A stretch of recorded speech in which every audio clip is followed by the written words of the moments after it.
Everyone, मैं मनीष और आप सब देख रहे हैं विंसम एजू क्लासेस। आज की इस वीडियो में जो है हम सब सीटेट 2020 के लिए एक महत्वपूर्ण टॉपिक को देखने वाले, जिसका नाम है अधिगम वक्र एवं सीखने का पठार।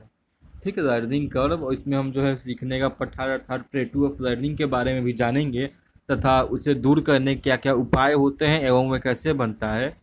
और डेफिनेटली अगर आप इस चैप्टर को कंप्लीट कर लेते हैं तो अधिगम वक्र जो एक चैप्टर है कर्व से, उससे कुछ नहीं तो 1 से 2 एमसीक्यू तो आपको एग्जाम में देखने को मिल ही जाते हैं। बेसिकली लर्निंग चैप्टर ही बहुत इंपॉर्टेंट होता है। इसको कंप्लीट करने के बाद हम सब इम्पोर्टेंट थ्योरीज ऑफ लर्निंग करेंगे, जिसमें थॉर्नडाइक वगैरह को हम सब पढ़ेंगे। ठीक, तो चलिए शुरू करते हैं आज के इस सेशन को। सबसे पहले अधिगम का वक्र होता क्या है। देखिए यहाँ है कि अधिगम के वक्र सीखने की मात्रा, गति, उन्नति, अवनति को दर्शाते हैं। तो ये क्या क्या दर्शाते हैं? सीखने की मात्रा, कितने क्वांटिटी में जो है हम किसी चीज़ को सीख रहे हैं ना। गति, किस स्पीड में हम उस चीज़ को सीख रहे हैं। उन्नति, सीखने के कुछ प्रोग्रेस हो रहा है, या अवनति मीन्स प्रोग्रेस नहीं हो रहा है। सिंपल सी बात है। अगर क्लास में आपके 20 स्टूडेंट्स बैठे हुए हैं तो 20 के 20 के स्टूडेंट के सीखने की मात्रा अलग होगी, सीखने की गति अलग होगी, उनमें होने वाली उन्नति दर अलग होगी और अवनति भी अलग होगा। तो अधिगम का वक्र जो है बेसिकली इन्हीं चारों चीज़ों को जो है रिप्रेजेंट करता है। यहाँ जो है कुछ परिभाषाएं दी हुई अधिगम की। सबसे बड़ी परिभाषा जो किसकी है? स्किनर की है। स्किनर के अनुसार अधिगम का वक्र किसी दी हुई क्रिया में उन्नति या अवनति का कागज पर विवरण है। वक्र क्या होता है? एक एक्स एक्सिस वाई एक्सिस, बीच में कोई भी एरो या किसी भी माध्यम से जो हम उसको दर्शाएंगे। स्किनर के कहने का अर्थ यही है, जो भी क्रिया करता है बालक या कोई भी, उसमें होने वाली अवनति या अवनति पर जो कागज पर विवरण करते हैं उसी को हम क्या कहते हैं? अधिगम कहते हैं। अगली परिभाषा जो देखने को मिलेगी स्किनर की ही है। अगला परिभाषा जो है गेट्स एवं अन्य का है। गेट्स एवं अन्य के अनुसार अधिगम वक्र सीखने की क्रिया में होने वाली गति और प्रगति को व्यक्त करता है। ठीक, मतलब किस गति से अधिगम दिया जा रहा है और सीखने के बाद बालक या किसी के भी अंदर कितनी प्रगति हो रही है, इसको जो व्यक्त करता है उसे ही हम सब क्या कहते हैं? अधिगम का वक्र कहते हैं। उसके बाद एक मनोवैज्ञानिक हुए रेमर्स, इनका कथन है कि सीखने का वक्र किसी दी हुई क्रिया की आंशिक रूप से सीखने की पद्धति है। ठीक, तो जो वक्र है वो किसी क्रिया का आंशिक रूप से जो हम सीख रहे हैं उसी को डिटरमाइन करना ही किसका काम होता है? अधिगम का वक्र होता है। तो ये जो 3 परिभाषा जो है इंपॉर्टेंट होंगी, जो एग्जाम में जो है पूछी जा सकती हैं। ठीक, स्किनर, गेट्स एवं रेमर्स। ठीक, तो चलिए हम देखते हैं कि अधिगम बेसिकली कितने टाइप के होता है। आप जानते ही होंगे कि अधिगम जो है कितने 4 टाइप्स के अधिगम वक्र कितना होता है? 4 टाइप्स का होता है। तो इन्हीं 4 टाइप्स को जो है हम एक एक करके पढ़ेंगे। उसके बाद अधिगम वक्र को भी हम सब जानेंगे। ठीक, तो सबसे पहला जो हमारा अधिगम का वक्र होता है उसे हम सब कहते हैं सरल रेखीय वक्र। सरल रेखीय वक्र में क्या होता है? इसमें जो है अधिगम की गति एक समान होती है। ठीक, मतलब जितना हम प्रैक्टिस करते जाएंगे अधिगम जो है उतना ही हमारा होता जाएगा। देखिए ये सरल रेखीय वक्र का क्या एक डायग्राम यहाँ पर है, इसको थोड़ा हम समझ लेते हैं। ठीक, ये जो एक्स एक्सिस है और वाई एक्सिस, तो एक्स एक्सिस क्या दर्शाता है? हमारे अभ्यास को दर्शा रहा है। ठीक, और वाई वाला किसको दर्शा रहा है? हमारे द्वारा किए सीखने की गति को दर्शाता है। ठीक, अगर हम इसे एक न्यूमेरिकल वैल्यू में लिखे इसे कुछ इस प्रकार, तो ये आप जानते होंगे इसका केंद्र हो गया। तो केंद्र तो हमेशा 0 होता है। ठीक, उसके बाद नंबर 1, 1, 2, 3, 4। ठीक, 1, 2, 3, 4। और जब हम एक वक्र बनाएंगे तब देखेंगे कि जब हमारा यहाँ पे क्या हुआ, लर्निंग का गति होता है, रनिंग गति, और यहाँ पे क्या दिया हुआ नीचे वाले एक्सिस पे क्या है? प्रैक्टिस है। तो देखिए जब हमने एक पॉइंट प्रैक्टिस किया तो हमने एक पॉइंट चीज़ों को सीखा ना। हमने जब 2 पॉइंट प्रैक्टिस किया तो हमने क्या सीखा? 2 पॉइंट चीज़ों को सीखा। जब हमने 3 पॉइंट प्रैक्टिस किया तो हमने 3 पॉइंट को सीखा। और जब हमने 4 पॉइंट प्रैक्टिस किया तो हमने 4 पॉइंट को सीखा। इससे क्या पता चल रहा है कि जो सरल रेखीय वक्र क्या बताता है कि जितना हम अभ्यास करते हैं उतनी ही ज़्यादा हम गति से क्या करते हैं? किसी भी चीज़ को सीखते हैं। जैसे इसका परिभाषा भी यही था, सरल रेखीय वक्र में अधिगम की गति क्या होती है? एक समान होती है। इसमें गति ना घटती है ना बढ़ती है। आप देख सकते हैं यहाँ से जो इसका जो गति शुरू हुआ है, ये जो है सीधे बढ़ता ही जा रहा है। और जब तक बालक प्रैक्टिस करता रहेगा, अभ्यास करता रहेगा, तब तक जो है ये जो है सीधे की ओर बढ़ता ही चला जाएगा। तो उम्मीद करता हूँ आपको सरल देखिए वक्त समझ में आया होगा। और अगर प्रॉब्लम हो तो उससे कमेंट करके जरूर पूछें।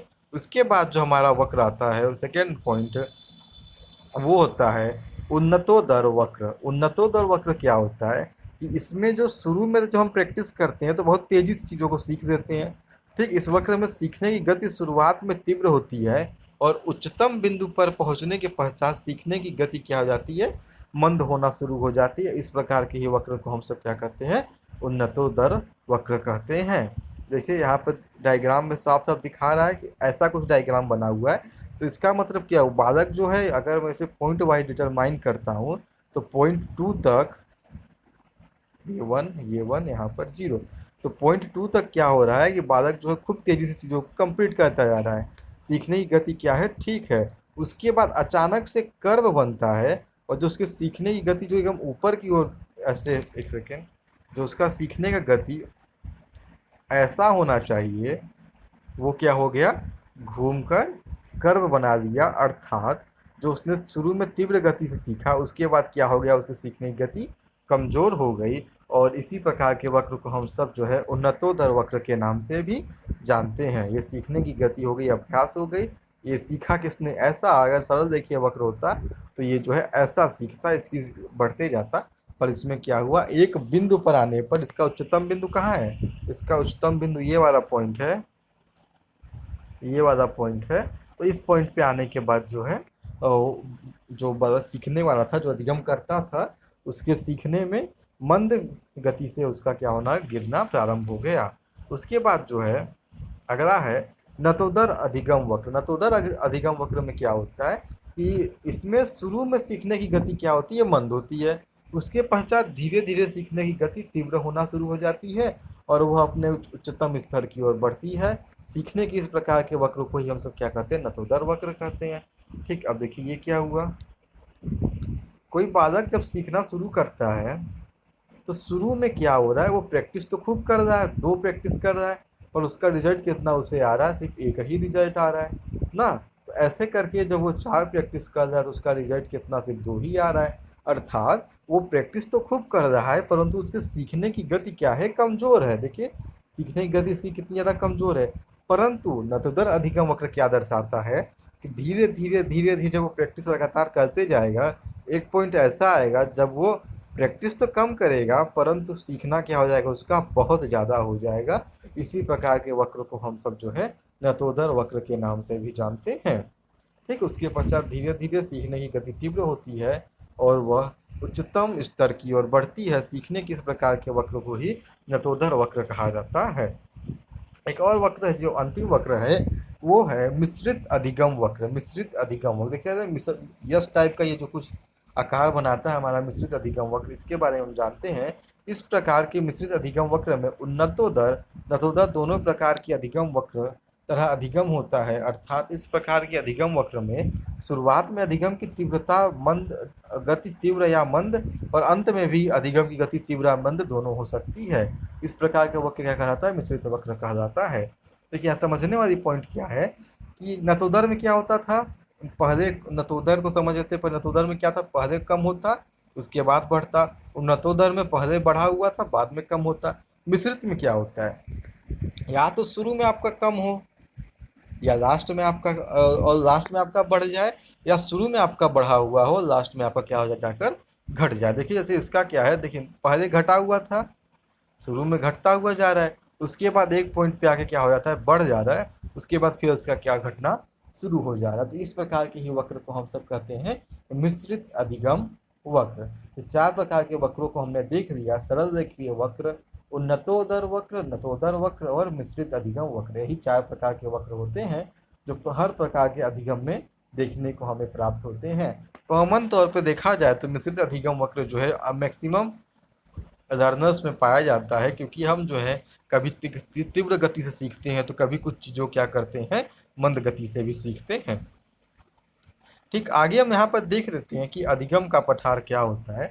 तो अधिगम का जो पठार होता है उसका पीछे का जो परिभाषा उसकी है, सीखते समय या अधिगम करते समय जब हमारी सीखने की गति अचानक रुक जाती है। ध्यान दीजिएगा, यहाँ रुकने की बात हो रही है, मंद होने या तेज होने की बात नहीं। यहाँ जो है अधिगम, जैसे ये मेरा बढ़ता जा रहा है, बढ़ता अचानक क्या हो गया, आके मेरा अधिगम यहाँ पर रुक गया, ना तो ये नीचे जा रहा है ना तो ये ऊपर जा रहा है, मेरा अधिगम जो है यहीं पर आके रुक जाएगा।